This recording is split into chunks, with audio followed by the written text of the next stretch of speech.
سوگند به نام پاک خدا، سوگند به شیر سفید مادرم،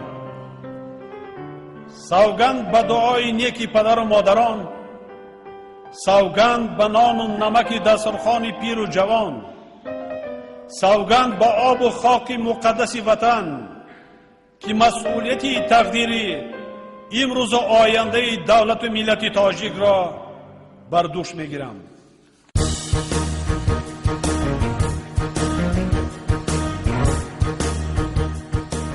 با نامی به عالم آورش خورد قسم، با شیر سفید مادرش خورد قسم، با هستی ننگ پرورش خورد قسم، با هر سر جان کشورش خورد قسم.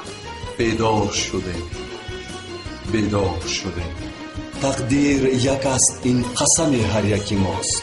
بر خلق و وطن نشانه مهر و وفاست. بهر همه درد زندگی همچو دواست، زیرا که به شیر مادر و نام خداست. در این قسم، در این قسم